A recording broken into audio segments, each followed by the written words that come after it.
আরে বোন, আরে বলো ভাই, সিঙ্গারা আর এগরোল লাও না। আরে না ভাই, আমি সিঙ্গারা আর এগরোল খাই না। আরে বোন, তাহলে একটা বিস্কুট কিনো। আরে আজকে তো আমার জন্মদিন, আমি তো কেক নিবো। আরে সকাল থেকে তো একটাও কিছু বিক্রি করতে পারলাম না, আর অনেক ভোকও লেগেছে। আমি যদি আইতে কিছু খাই তাহলে তো মালিক পয়সা কেটে নেবে আমার মানি থেকে। আরে আঙ্কেল, আজকে আমার জন্মদিন, একটা 500 টাকা দামের কেক দাও। আরে বেটি, এই নাও cake, happy birthday Albina. Thank you uncle. আরে ভাই, আমাকে একটা সিঙ্গারা দাও না। আচ্ছা ঠিক আছে ভাই, দিচ্ছি, এই নাও।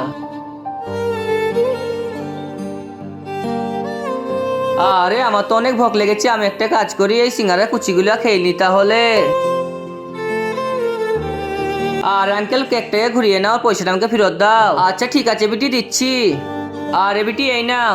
তো অসহায় বাবাটার জন্য কেই বা লাইক সাবস্ক্রাইব করবে? আমি জানি দুষ্ট ছেলেরা লাইক সাবস্ক্রাইব করবে না কো, ভালো বাচ্চারা লাইক সাবস্ক্রাইব করে যাবে আর কমেন্টে আই লাভ বাবা লিখে যাবে। আরে ভাই, এই 500 টাকা সিঙ্গারা আর এগরোল গুলা প্যাক করে দাও। আচ্ছা ঠিক আছে বোন, দিচ্ছি। আরে বোন, প্যাক করা হয়ে গেছে, এই নাও। আরে ভাই, আজকে আমার জন্মদিন, তার জন্য সিঙ্গারা আর এগরোল তুমি খেয়ে নাও। হ্যাপি জন্মদিন বোন, অনেকদিন বেঁচে থাকো।